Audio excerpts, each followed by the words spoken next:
I would advocate that henceforth, because I think we'll get more people actually listening to it. We put something in. I would say that we need to put at the beginning of every episode, hey, welcome to Let's Pod This, yada, yada. If you like the pod, please subscribe, please tell your friends, and please rate us on iTunes.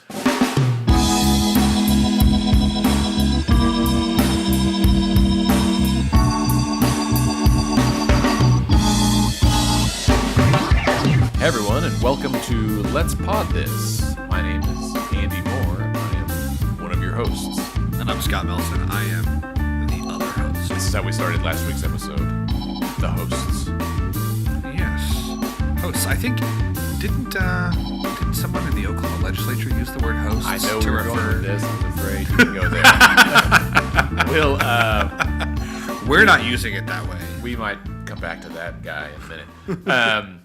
So, on this week's episode, this will probably be a shorter episode because it's been a long week. Yeah. And not a lot of stuff has actually happened. Right. It's one of those weeks. There has been a ton of activity, Right. but almost nothing of substance that's actually gone on. It's like those work days where I get home and my girlfriend's like, "How was your day?" And I said, "I was busy all day and I didn't do a darn thing." Right. Exactly. I'm exhausted, but I don't know why. So I think where we left off last week is right where we end this week, with one maybe notable exception. The update on the budget is the House and Senate have jointly passed one measure, and that is the $23 million of moving money from the rainy day fund. 38 days of special session, $30,000 a day. What do you have to show for it, ladies and gentlemen? One bill to the governor's desk for $23 million.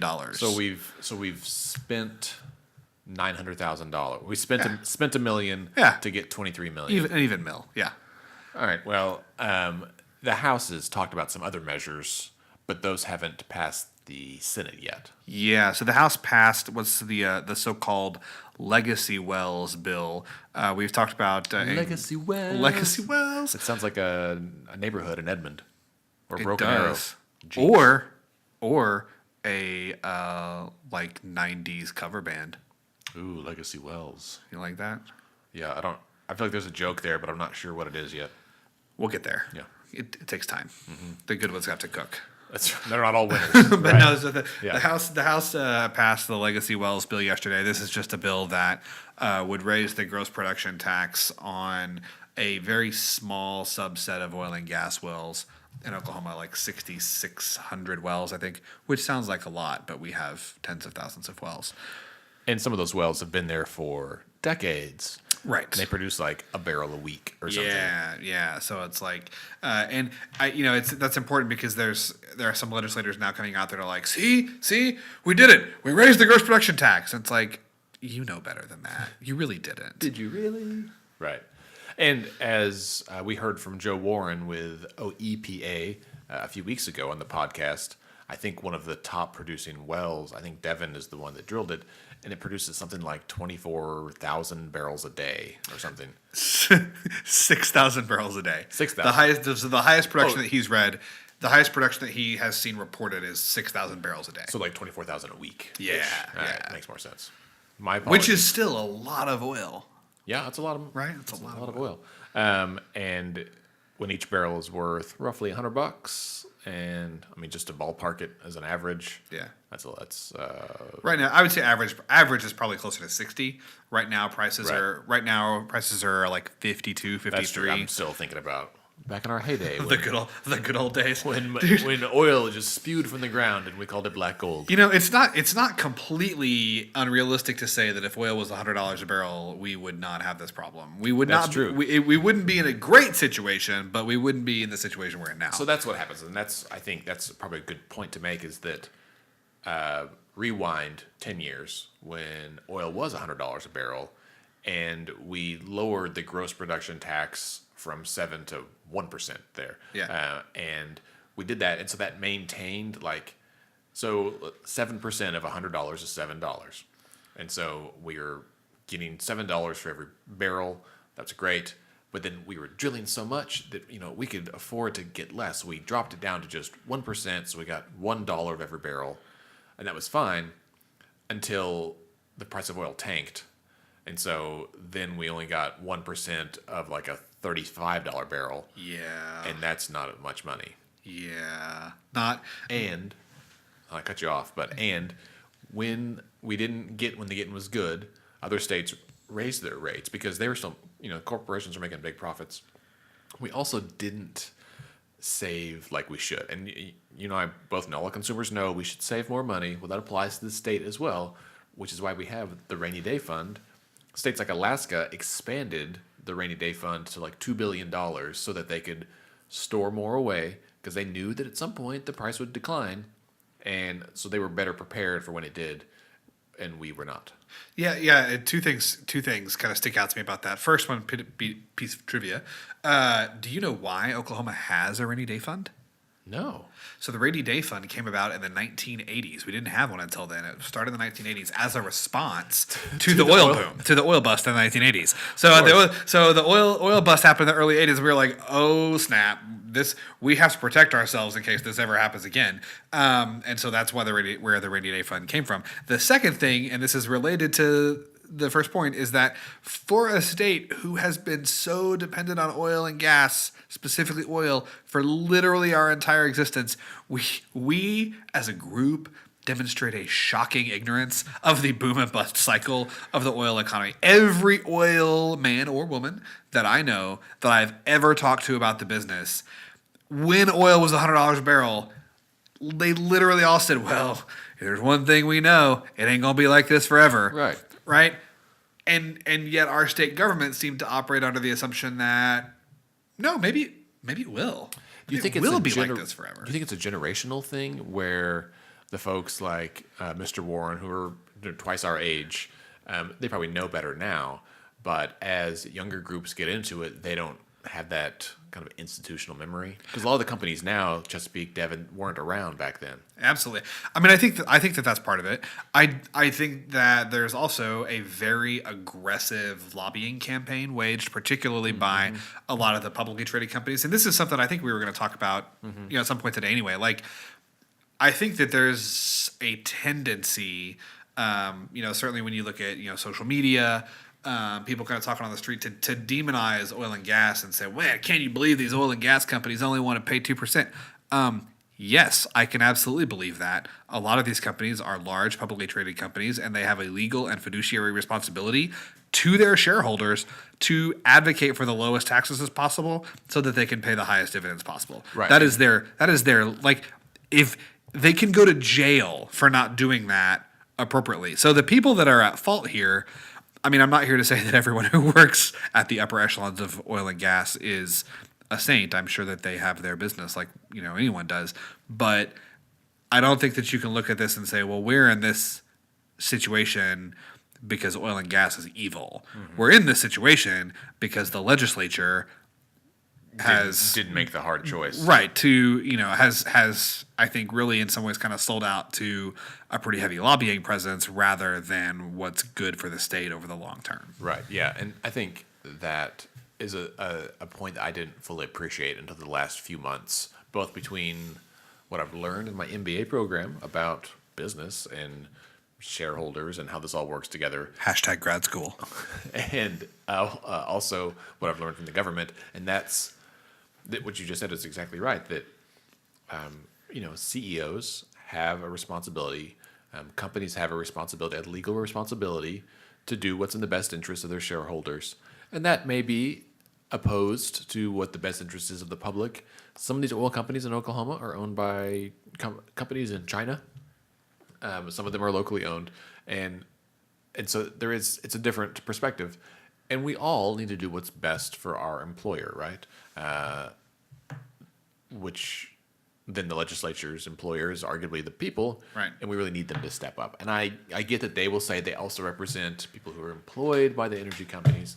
They represent the companies that are in our state. It does get complicated to some degree. It does, but there's also, I keep coming back to this. Like I don't fault the oil and gas companies in the industry for advocating for the lowest taxes possible. I think that's what you would expect for them to do.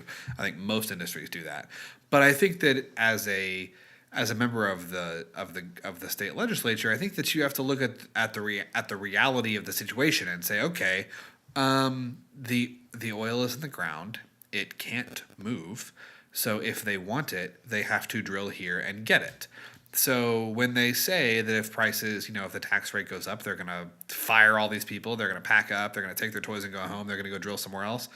Well, like we heard from, Joe Warren, like we've heard from OEPA, even at 7%, which no one's talking about right now. Well, not no one. OEPA is talking about it. We'll get there.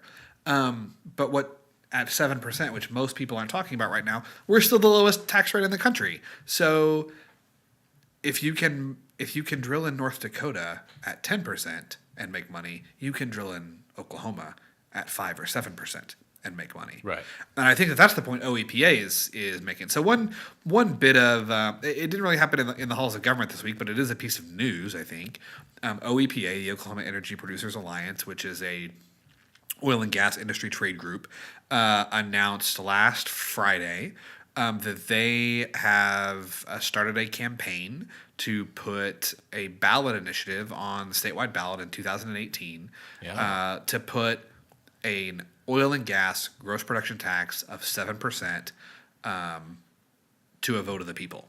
This is a ballot initiative that will raise the gross production tax to 7% on all wells, starting when they start producing. I think right. There's no 36-month or 12 or 18-month incentive period. It's you start pumping this stuff out of the ground, the tax rate is 7%. I think that's really interesting to hear that coming from an industry trade group. And they want the money just to go to education. Right. Everyone that I've mentioned this to has been like, that's great. And then you kind of see folks think about it and they start to recognize that there's no golden goose, right? Oil is not a golden goose. And we have a finite amount of resources in a state. And so if money comes from somewhere for one thing, then maybe that means we should move other money to something else because we need it in lots of areas. And it gets tricky in a hurry. Yeah. What I think we can all agree on is that our state needs more money. Well, okay, I'll back up. Not everyone would agree with this. I will say, we'll get to the terrorists in a minute. But if for our state, I will say for our state to get to where I think people want it to be, there's a different. We don't want to be last in all these things. And if we're going to be even middle of the road, it takes some investment to get there, time and money, for us to get there. And we've cut the budget for 10 years in a row, but our population has grown. We have to do more with less, and that's not working out for us. And so we need to get money from multiple sources. So people look to oil, people are looking to medical marijuana. Neither one of them are a golden goose. Somehow we've stopped talking about the income tax cut, which is one of the things that got us in this hole in the first place.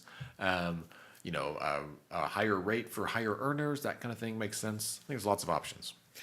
Yeah, absolutely. And, in terms of kind of earmarking the funds for education, I will personally be interested to see if that actually happens. So it's important to note that this is a ballot initiative right now in name only. So the first thing that has to happen, which hasn't happened yet, is that there has to be legislative language drawn up. Right. This is, I do want to emphasize, this is a serious effort. They estimate that the total cost of obtaining signatures, drafting language, getting this thing on the ballot is going to take about $3 million.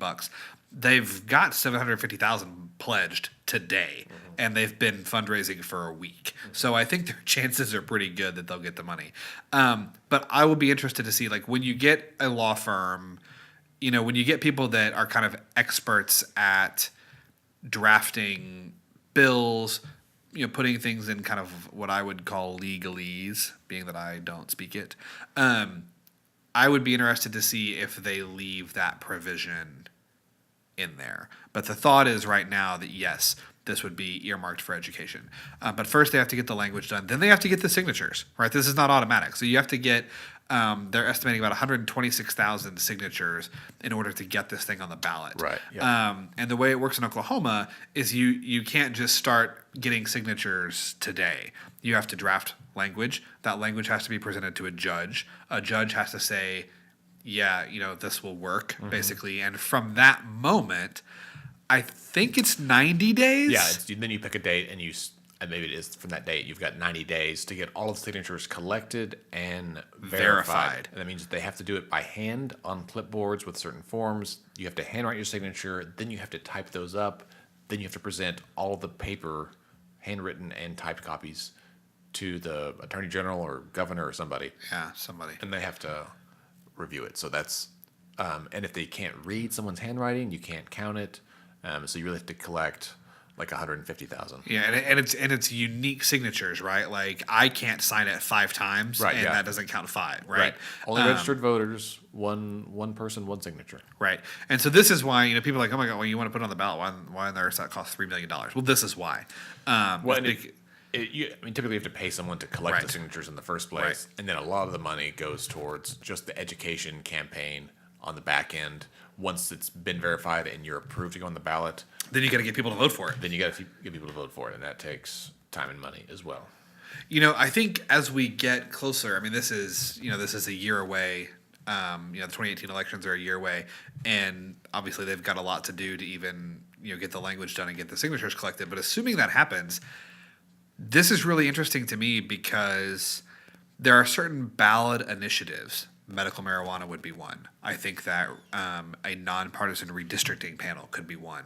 I think that raising the gross production tax could be one. These are all potential ballot initiatives for 2018 that I think could drive turnout in a way that is not typical for an off-year non-presidential election. Right, yeah. So the number of signatures required for a ballot initiative is based on the number of voters that voted in the last governor's race or that election, and it's like 10% of that or 15%. And so if you have a high turnout, it makes it more difficult for the next 4 years for you to do ballot initiatives to get more signatures in the same amount of time. Absolutely. I just think it'll be interesting to see that if any of these things, if the GPT increase, if medical marijuana, if a nonpartisan redistricting initiative were to make it on the ballot for 2018, which is at the federal level a midterm election in which turnout is typically abysmal, even by American standards. I'm curious how an initiative like that would or would not drive up voter turnout in an off-year election. Yeah, it's curious. I've heard about a few other potential ballot initiatives that are being tossed around, but they haven't yet started raising money or anything. But the ones that I've heard about are aimed at making things a little more fair in the election process so that maybe parties don't play quite the same role that they do right now. Interesting. Tell me more about this. So one idea that I've heard is about shifting Oklahoma to a top 2, maybe called a jungle primary, which I like that term. Basically, it's oh my, it's where everyone from both parties, like a nonpartisan open primary. So everyone who's running runs in the primary. Both parties, all parties. So Republican, Democrat, Libertarian, Green Party, Independent, anybody, you're all in there. Everyone runs together, and it's open. So everyone can vote on that. And so you are voting for the best candidate, not just the best one of your party for whom you're registered. But that would theoretically mean that my choices for governor would be Todd Lamb or Gary Richardson. Not necessarily. If everyone is running, it would be everyone. So and this is really just so in the general it would just be the top 2 vote getters in the primary, or would? No, it would be top 2 in the primary. But in the primary, it means Republicans can vote for Democratic candidates, Independents can vote for anybody, Democrats can vote for Republicans. You can vote for whomever. And just got really and so really just for legislative races, maybe not for statewide elected officials like the governor, but to use that as an example, right? If you've got 12 candidates for a seat from 3 parties, and they're all in there, then the top 2 from that primary goes on to the general, and then you pick from that. So yes, it wouldn't necessarily be a Republican versus a Democrat, but in some races, there may be 2 people from one party that are the best 2 candidates. Sure. So who else has a system like this? So now? Nebraska has a system like this. A number of states have one that is a top 2 system, but it's partisan. Nebraska has one that's top 2, but it's nonpartisan. They've had it since like 1937. And what you end up getting is better candidates. And when you have better candidates, you have better laws, right? So because in the primary, you're not running for just your party base. Like if it's nonpartisan, you're running for voters, not just your party base. So what happens right now is both parties run to their base, which tends to be the far right and the far left. And that means you get the candidates that are most extreme, and they have to try to come back to the middle in order to get votes for the general election. If it's a nonpartisan open primary, then everyone's running for everyone's votes, and you as a voter can cast your vote for whomever you like. So I've been registered with both parties at different times, and the reason I have switched is because there were people on the other side that I wanted to vote for because I thought they were the best candidate for the job. But I couldn't because I wasn't in their party, so I couldn't vote in their primary, and I had to just hope they were going to make it to the general election. But this would let me vote for them no matter what. So the people who would dislike it are the parties, right? Sure. I would also say, let me think through this. Counterpoint. Yes. If you have, because this would still be based on districts, right? Like you'd still have so if you have a district which many states do because of partisan gerrymandering, if you have a district that is very, very conservative or very, very liberal, I don't know that having an open primary would matter as much, right? Because you would still, it's like, okay, yeah, in theory, I'm competing for all the votes of everyone in my district because there's no primary, but 90% of my district is, far left or far right. So I'm still going to run towards them. So I wonder, is this something that doing away with partisan gerrymandering would address in the same way? So yes and no. I think in those districts that are highly partisan one way or the other, if the voters are that way, then yeah, there's going to be that slant. However, a lot of districts aren't actually as slanted as we think. A lot of people that find themselves in the middle, like a lot of voters that consider themselves to be more moderate of both parties, don't vote in primaries because they feel like their vote doesn't matter because it would matter less. Now, all of a sudden, it might shift, right? Like I know Oklahoma's added more independent voters every month than either party, and that's been the case for a couple of years, I think. And so it would give them a bigger chance. Also, so maybe there's a few districts that are partisan that stay partisan. Sure. There's a lot of other districts that are more moderate or more purple, and those you would just get more moderate candidates. Sure. So people we see now like David Holt or Leslie Osborne, Scott Inman. Some people, I guess he's pretty far left, but there's a lot of folks. I think it depends on your definition of far left. Well, that's true. Oklahoma Democrats are pretty close to the middle. And I mean, Governor Brad Henry would have been a Republican in any other state, I think. Yeah. So what it would do is maybe moderate some of those, and then when they do redistrict, you've got a more moderate or reasonable group of folks that are doing the redistricting. So even if you don't get a full nonpartisan redistricting commission, you might still get better people making better decisions. Sure. That makes sense. I've got an article I'm reading about Nebraska and how they've done with the system and some of the legislation they've passed. Nebraska's a state you don't hear about much because there's a lot of cornfields. But Lincoln and the University of Nebraska has some really great research programs. It's actually a pretty awesome state in lots of ways.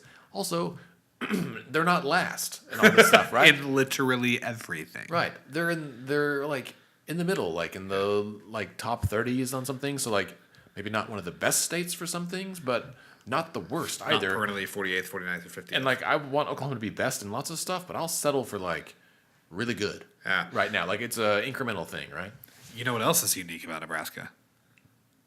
I don't. From an electoral perspective.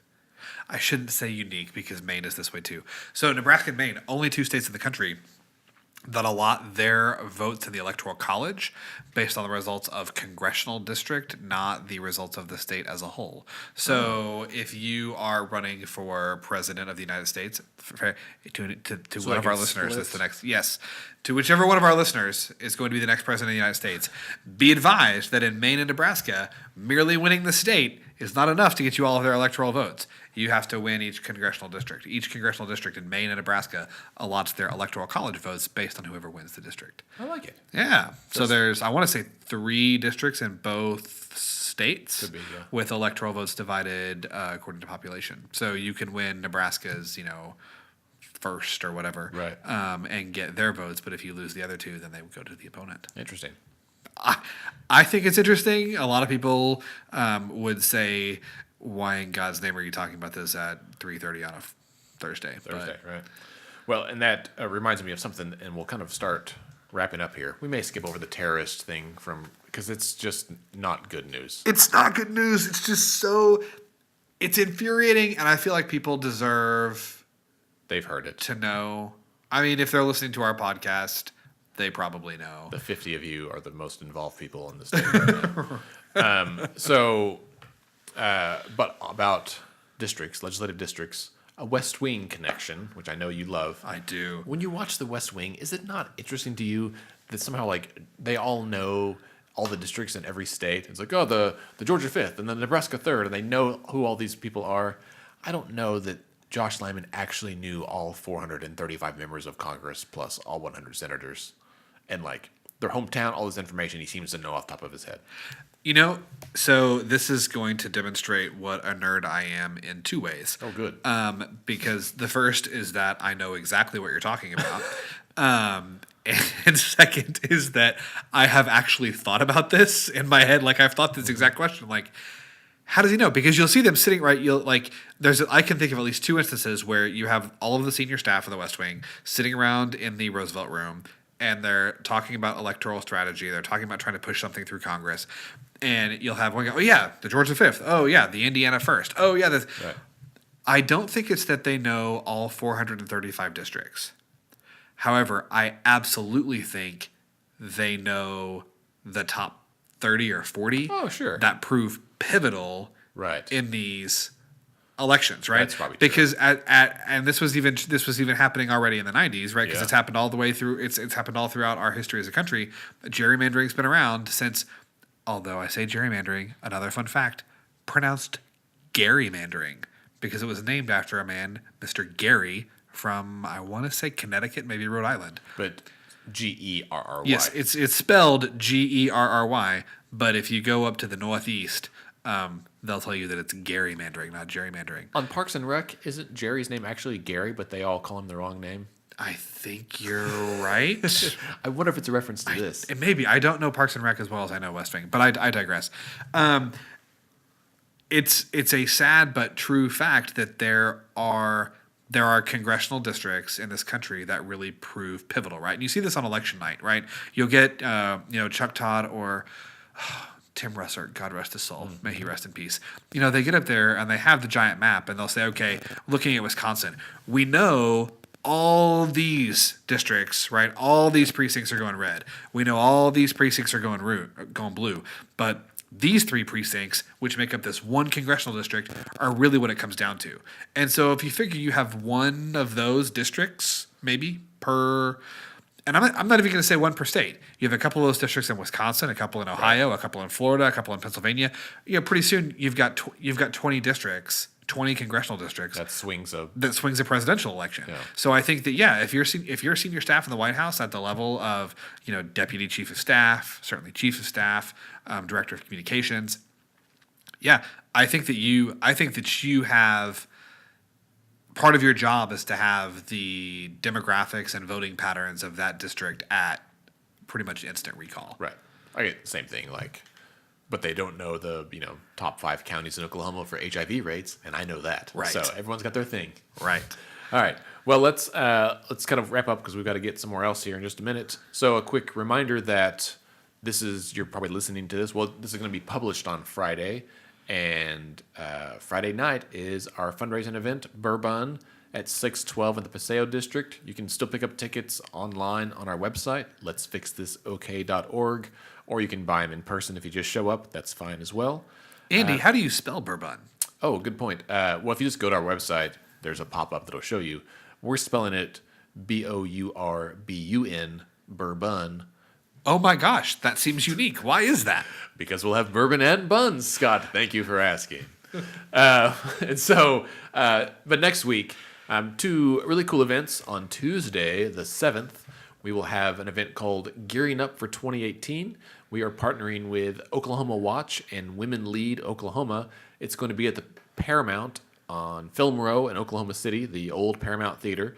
and it's going to be kind of a panel discussion. Myself, Trevor from Oklahoma Watch, and Elizabeth Hill is going to moderate. Not Hill, Horn, excuse me. Elizabeth Horn from Women Lead and Kendra Horn are going to be on the panel discussing what matters at city, state, and federal levels, and kind of help you get your brain wrapped around how the government fits together structurally. As we started planning this, there's way more information. We're going to do more of these events. This is just kind of laying the groundwork for that. And then on Thursday, we have our second West Wing watch party. You got to go, guys. You got to go. The first one was so awesome. I can't come, and I'm pretty devastated. I'm excited where I'm going to be, but I really wish I could be there. We'll just Skype you in so you can watch.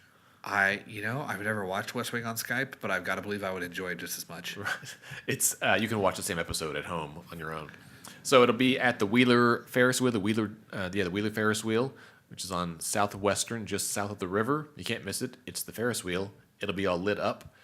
We will be there from, I think, 8 to 10. So bring your jackets, bring a blanket, camping chairs, food, cooler, whatever you want. Have we decided on an episode? Not fully yet. I need to watch some this weekend. I'm trying to get caught up on Stranger Things first, if I'm being honest. So you're telling me that part of your work in preparation for Let's Fix This week is to watch The West Wing. Right. I don't get paid for this work, mind you. But I watch The West Wing for free. You do watch The West Wing for free. I have a thought on which episode. I just want to watch it to make sure. And we're going to have a panel. We're going to have some old politicos that were in office back when Gene Stipe was governor and stuff.